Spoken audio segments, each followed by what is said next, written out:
notícia e opinião. Se liga nessa page que não tem enrolação. Se você quer trabalho sem molhar a mão, confia no programa que é a sensação. Vou estar no programa, é nóis. Se não gostou, vai tomar um café. Então, Djalma, prosseguindo aqui com a entrevista, uma pergunta que todo mundo quer saber, inclusive eu também. Por que o PSOL não lançou um candidato à prefeitura e resolveu apoiar o Newton Lima, do PT? Então, sabe que isso é uma coisa inédita pra gente também. O pessoal, desde 2008, lança candidatos próprios na cidade. A primeira foi a Julieta Lui, professora, né? Você certamente conhece ela, grande guerreira aí.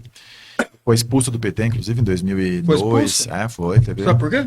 Foi por essas divergências internas, assim. Na época do Newton, ela fez algumas fiscalizações, criou alguns conflitos ali, de uma certa forma incomodou o PT e acabou sendo expulsa. E ela, na época, entrou no PV, porque não existia o PSOL. Depois ela foi pro PSOL. Mas, então, assim, sempre lançou candidatos próprios. Em 2008, a Julieta Lui, 2012, Flávio Lazarotto, 2016, Dante Peixoto, 2020, Ronaldo Mota.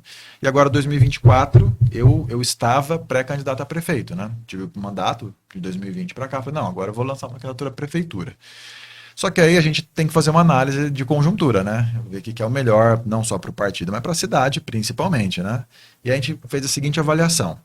Que o Newton Lima é um candidato muito forte, foi prefeito 2 vezes, saiu com uma boa avaliação e tal, e tinha toda a condição de ganhar e da gente ajudar a fazer um bom governo para São Carlos, um governo popular, né? Porque não tinha um candidato representativo no PSOL, que tivesse chance de ganhar?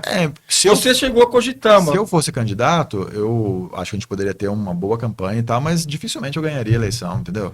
Ainda mais com o Newton concorrendo, os votos da esquerda iam se dividir e tal. No fim, a direita ia ter mais um mandato, né? Já estão há 12 anos no poder, Altomani, Ayrton e agora Neto, né? Então, para evitar essa continuidade de governos de direita, a gente decidiu fazer a unidade da esquerda. E aí o Newton, pra gente, é esse nome. A gente sentou, conversou sobre propostas, né? Então, assim, o que a gente precisa fazer em termos de propostas para nos sentir representados pela campanha, pela candidatura. E entregamos para o PT um conjunto de ideias. Falou, nossas ideias, né? Fazer um debate sobre melhorar a qualidade do serviço de transporte público, investimento de 1% para a cultura, investimento em programa de hortas comunitárias e agroecologistas. É uma lista com umas... Seria um preço, entre aspas, de um apoio. Programático, assim, umas propostas. Se vocês toparem encampar essas propostas, a gente está junto. E aí eles toparam, a gente entrou para a campanha e agora estamos muito animados aí com a possibilidade de vencer a eleição e de ter um governo popular e representativo na cidade de São Carlos. Sim. Deu para entender mais ou menos. Acompanhando essa pergunta, que é quase a mesma, mas é um pouquinho mais interessante, mais sinuosa. Todo mundo conhece música sertaneja aqui, né? Nós não vamos ter nenhum showzinho aqui, né? Olha ali e tal. Mas o Zezé de Camargo e Luciano sempre andam juntos. Certo. O PSOL e o PT andam juntos?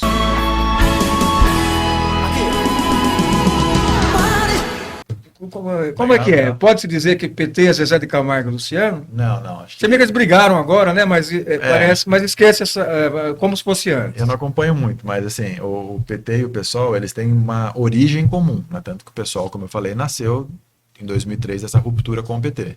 Mas tem algumas divergências, né? Nesse programa, nessa proposta para a sociedade. Então, recentemente, de 2022 para cá, né, com a eleição do Lula, houve uma unidade maior. Todo mundo, perante o governo do Bolsonaro, falou, olha, pera um pouquinho, a gente precisa se juntar, porque, né, mais 4 anos de tragédia. E aí a esquerda se reaproximou, o pessoal se reaproxima, na verdade um pouco antes, em 2016, quando tem o impeachment ou o golpe da presidenta Dilma, o pessoal já fala, não, isso aqui está muito errado. Claro que o Congresso ele tem autonomia política para fazer o que fez, mas os motivos jurídicos são totalmente falsos, né? É uma farsa, é um teatro, só disputa pelo poder, Game of Thrones, né? Queriam tirar ela, inventaram uma desculpa, fizeram uma pessoa e acabou, né? Deram um golpe.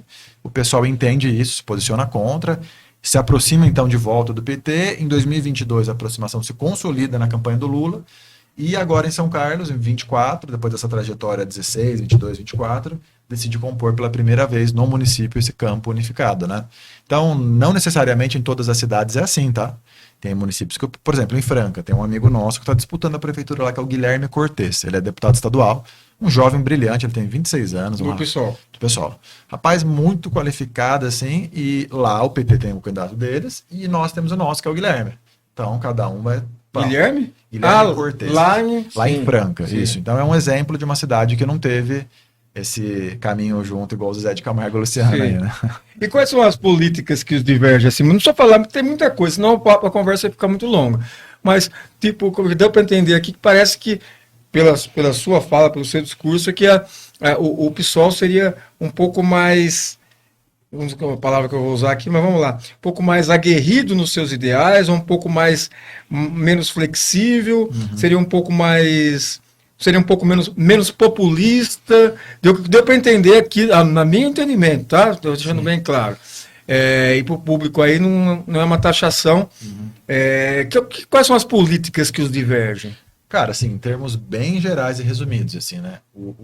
A linha ideológica geral do PT é do que a gente chama, em termos técnicos, de neodesenvolvimentismo, né? Um novo modelo de desenvolvimento de sociedade que, ao mesmo tempo que gera renda e riqueza, que mantém o sistema capitalista funcionando, ele produz também bem-estar social. Esse é o programa do PT, né? Alguns chamam de capitalismo humanizado, enfim, né? Tem vários nomes para isso. O PSOL não. O PSOL é um partido socialista, então de ruptura estrutural com o sistema capitalista. O que significa romper com o modelo político, econômico e cultural e não só gerenciar o modelo para trazer algum benefício para a classe trabalhadora. Então essa diferença base gera outros sintomas, outras diferenças em propostas, né? Então, coisas que a gente defende, principalmente no campo da economia, né? Então, a gente acredita que o Estado tem que regular a economia. Aí tem gente que fala, pô, mas é que eu não quero, já tem um monte de imposto. Cara, ninguém tá falando que vai taxar o Celtinha do cara, a padaria do seu João. Estamos falando que o Brasil é um país desregulamentado para grandes heranças, fortunas e empresas. As empresas internacionais vêm aqui, fazem o que querem, não pagam imposto, eles têm as offshore, tem maneiras de mandar esse capital para fora. Tá falando uma taxação de imposto mais... Por exemplo, mas assim, não imposto de pessoas normais, eu, você, eles. Aqui, imposto de grandes empresas. Bilionários. Multinacionais. Gente que tem uma fração a mais ou menos não faz diferença nenhuma na vida dela, nenhuma. Agora, na vida da população brasileira, hoje, 1% da sociedade brasileira, o top, né, a elite, eles têm a mesma renda e riqueza que os 50% mais pobres. O que quer dizer isso? Quer dizer que 2 milhões de pessoas, que seriam a elite ali, 1%, tem a mesma coisa que 110 milhões de pessoas. Olha que desproporção absurda, assim, né? Não dá para aceitar um negócio, não é normal um negócio desse. Nós precisamos ter um programa de distribuição de renda e taxar os super ricos, taxar os bilionários, taxar as grandes empresas, inclusive para ajudar os pequenos comerciantes, para ajudar a produção familiar, para ajudar o desenvolvimento local, para ter igualdade social, justiça social, né? E que no caso o PT está... Não se trata de uma acusação, mas pelo que eu entendi, pelo seu discurso, que no caso do PT seria conivente. Não é algo que está no horizonte político do PT. Eles estão fazendo a gestão do capitalismo, uma gestão humanizada do capitalismo, quer dizer, buscando maneiras de tirar esse dinheiro e investir em projetos sociais, mas para a gente do pessoal isso não é o bastante. Tipo, você trabalha você vende marmita. Você está reclamando que a marmita está errada, o jeito de vender, os preços, você sai lá e começa a vender marmita na sua casa sozinho. Ao invés de preferir ficar trabalhando no restaurante. Seria mais ou menos isso? Mais ou menos. Precisamos desenvolver mais, mas por aí. Sim. Legal. Vamos lá então, agora com mais uma perguntinha aqui. Bora. O seu mandato é redigido como fiscal do povo. Uhum. Como você vê sua luta contra a corrupção na prefeitura de São Carlos, na gestão atual, segundo as suas postagens no Instagram, nas suas redes sociais, e ocultação de documentos públicos por parte da gestão do Neto Donato? Cara, isso é uma vergonha. Isso é uma vergonha absurda, assim. Nosso trabalho na Câmara Municipal tem sido de muita fiscalização, que, aliás, deve ser o papel de todos os parlamentares, né? O Legislativo existe justamente para garantir a lisura dos processos administrativos, garantir o bom investimento do recurso público, fiscalizar o outro poder, né? Para ter o equilíbrio entre os poderes. E o que acontece hoje é que eles fecham os olhos. Então, em São Carlos, tem um grande acordo entre o Legislativo e o Executivo. Isso é nítido, Tá, porque isso aqui ninguém está para apoiar, Não, mas fazer, isso é um mas fato aqui notório. a gente está acompanhando, o programa não é só entrevista política, todo mundo sabe, mas a gente está acompanhando, que realmente a maioria dos vereadores ela tem um quórum pró-governo, e é até assustador em alguns candidatos que não são de esquerda, que são de direita, ou que são de esquerda, estarem nesse Apoiando esse a apoio, direita, né? É estranho. Mas, enfim, e em detrimento, não concluí a pergunta. Tá. Como você vê essa sua campanha, digamos assim, por fiscalização, em detrimento às acusações de inegibilidade do Newton Lima por atos ilícitos? Ah, tá. Não, então vamos lá, de trás para frente. Isso é mentira, né? Então o pessoal inventou um factoide de última hora, pegaram um parecer do Ministério Público que faz a acusação, é o papel dele, para enganar as pessoas acharem que o Newton Lima é inelegível. Isso é mentira. Newton Lima está elegível. A justiça é que vai definir, pode ser daqui um mês, daqui um ano, daqui 10 anos, daqui 20 anos, se vai ou não acatar o parecer do Ministério Público. E pelo que eu li, ninguém me falou, eu li da defesa, a defesa está muito bem fundamentada. Então, a 99,99999% de probabilidade da justiça não acatar o relatório, o parecer do Ministério Público. Isso que aconteceu agora foi só uma tentativa de distrair as pessoas. Falar, olha lá, o Newton está inelegível. É mentira, né? Fake news, ataque baixo, rasteiro. E se ele entrasse, ele não poderia governar. Isso é mentira. Essa que é o grande lance. Eles querem fazer as pessoas terem medo de votar no Newton. Falam, nossa, eu não vou votar nele porque se eu votar, eu vou desperdiçar o meu voto. Esse é o discurso deles, né? Agora, isso é absolutamente mentiroso. Então, quem quiser, depois está tudo disponível nas redes sociais, no Instagram, no nosso site, inclusive o despacho do Ministério Público, e pode olhar na íntegra, chama o advogado, lê, que vocês vão ver como eles estão produzindo fake news. Então, esse é um assunto. O outro assunto é o assunto da fiscalização. Nesses 3 anos e meio, 3 anos e 9 meses, quase 10 meses, a gente viu muita coisa muito estranha e muito errada, né? Eu, no primeiro ano, eu fui fazer uma especialização em gestão pública, fiz uma pós, né? Para poder me capacitar para fazer essa fiscalização. Por mais que eu tivesse vindo das ciências sociais, eu não conhecia a fundo a administração pública, né? Eu conhecia a ciência política, uma outra pegada e tal. E aí estudei contabilidade pública, direito administrativo, lei de licitações, e aí eu comecei a entender como funciona a gestão do recurso público. E são cursos no Brasil. Fiz uma especialização de 1 ano em gestão pública, para poder cumprir o meu papel. Aliás, só um parênteses, eu acho que essa é uma coisa assim, muito estranha, porque, com todo respeito aos colegas e tal, a imensa maioria dos vereadores não tem sequer o conhecimento técnico básico para cumprir o próprio papel. Não sabe, né? Não sabe o que é receita e despesa, não sabe como funciona a Lei 8666, que é a lei de licitações antiga, 14133, que é a lei nova, não sabe as fases do processo licitatório. Como que você vai fiscalizar e olhar se está tudo certo se você não conhece a lei? Então, assim, deveria ter algum mecanismo para garantir que os legisladores, que são fiscais por excelência, se capacitassem para poder cumprir esse papel. Hoje isso não acontece.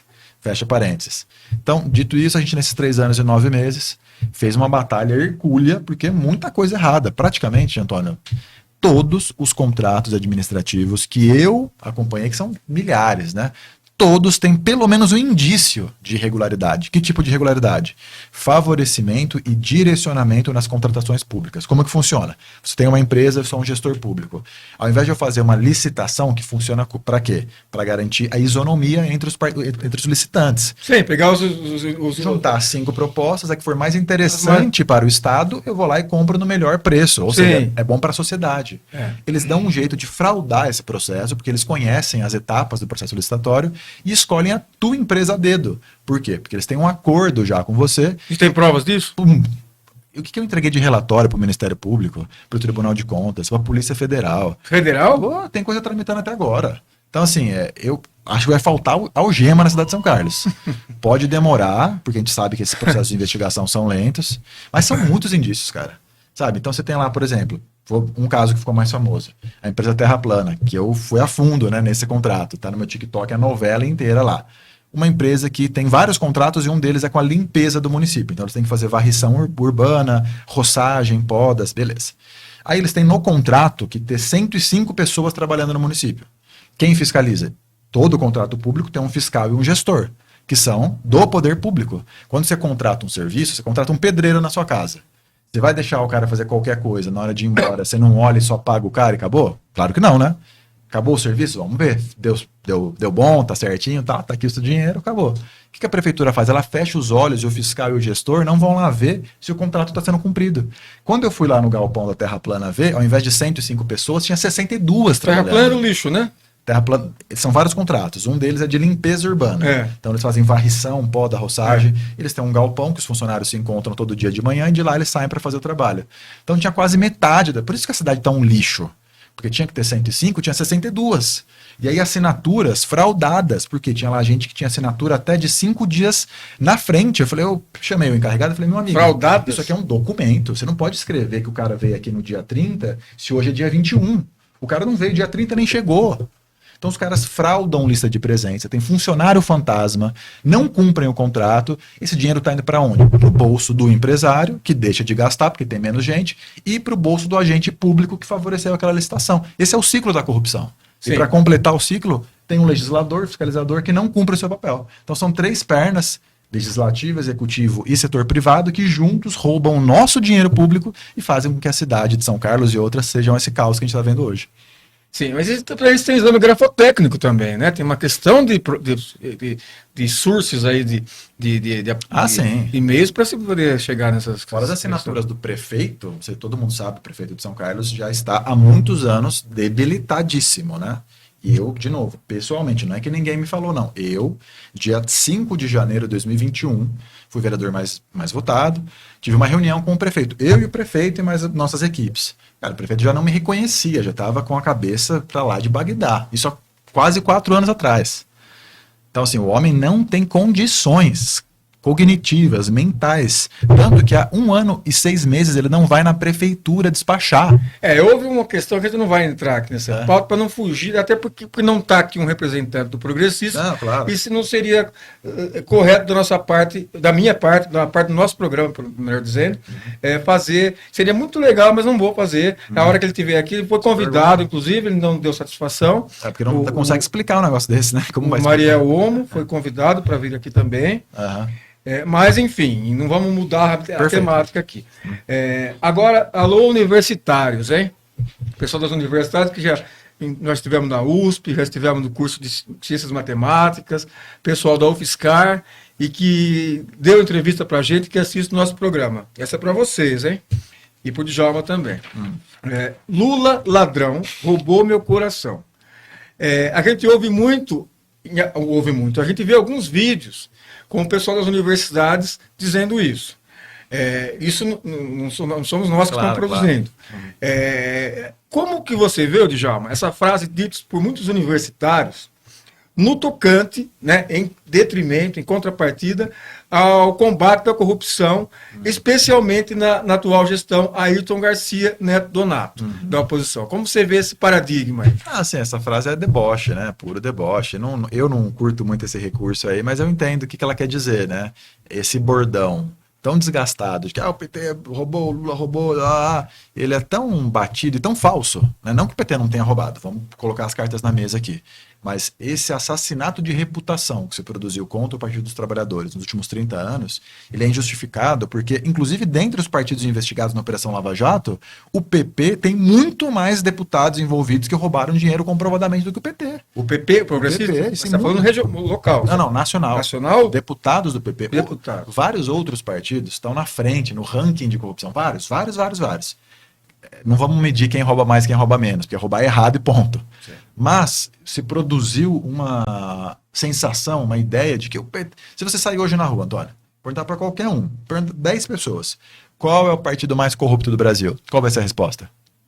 PT. De 10, 8 vão falar isso. Por quê? Porque se produziu um tal consenso social com apoio de mídia, com apoio de redes sociais, etc e tal, que já não se aprofunda mais. Mas peraí, por quê? Vamos fazer então uma avaliação qualitativa disso? Aí vem essa frase que é uma resposta de deboche. Ele fala, o Lula ladrão roubou meu coração, para com essa palhaçada. Isso é Seria mentira, uma né? provocação, uma contra-provocação com os adversários. Tipo assim, o que o Lula roubou? O Lula roubou meu coração, só se foi isso, assim, sabe? Uma vez eu entrevistei uma pessoa, quando o Eduardo Bolsonaro veio em São Carlos em 2022, se eu não me engano. Eu vi, vocês brigaram, tem até um vídeo. Mas assim, eu fui na boa, ele que pôs os Segurança, pisou no seu Pô, pé. o cara eu fiz uma pergunta pra ele, muito simples, tá registrado. Eu falei, Eduardo, você teve 10 mil votos na cidade de São Carlos. O que você fez pelo município nesses anos? Fala uma coisa, você mandou uma emenda, fez uma articulação. Nada, não fez nada. E aí ele já ficou puto e tal, mas enfim. E aí nesse dia, tinha uma senhora, tá gravado, esse vídeo tá com 5 milhões de visualizações no meu TikTok também, que começou a dizer, Lula ladrão, bandido, aquele papo, né, assim, tal. Aí eu virei pra ela, assistam lá que é interessante. Falei, minha senhora, o que o Lula roubou? Roubou muito dinheiro. Quanto? Muito, da onde? De vários lugares. Fala um lugar, fala quanto. Então, quando você começa a aprofundar, a pessoa começa Petrobras, mas Petrobras, peraí, quanto? Você leu isso em algum jornal? Me fala o número, quando, onde, por quê? A pessoa começa a desmontar, porque é o senso comum esvaziado de credibilidade, de realidade, de fatos. Entendeu? Então, esse deboche aí é uma resposta a esse tipo de conduta do senso comum de simplesmente dizer, Lula é bandido, PT é ladrão e acabou. Falar, para com isso, Lula é ladrão, roubou meu coração. Acho engraçado.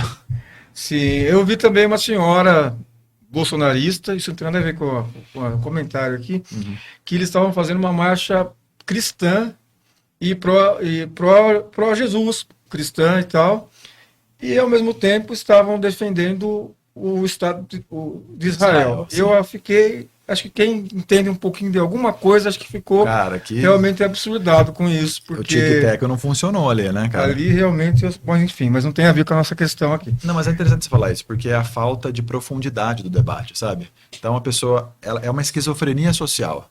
A pessoa é radical contra, por exemplo, o aborto, que é um tema polêmico e tal. E ao mesmo tempo ela é fanática no Estado de Israel. Pô, você sabia que em Israel o aborto é um dos países em que é mais flexível a legislação de aborto no mundo? Pô, será que a pessoa consegue juntar uma coisa e outra? Aí a pessoa fala que é patriota. Não, Brasil, Brasil, Brasil. Aí vai lá e bate continência para a bandeira dos Estados Unidos. Vai lá e... Então é uma coisa que fala, meu Deus. Tem muita inconsistência. Tem dos dois lados, mas a gente vê muita coisa que chega a ser engraçado. Muita.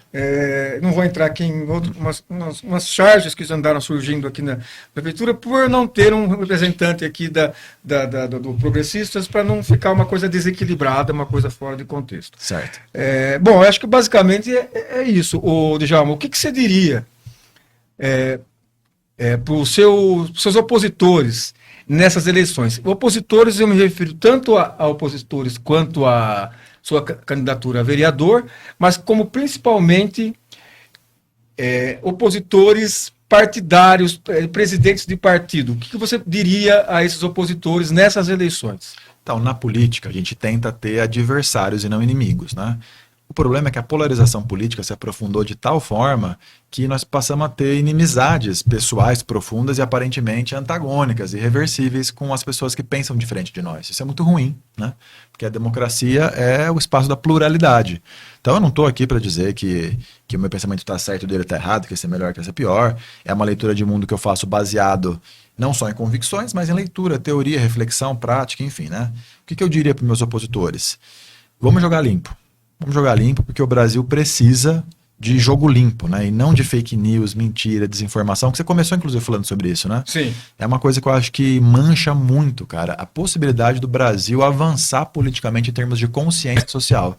Porque as pessoas vêm dessa treta toda, não querem mais participar da política, sabe?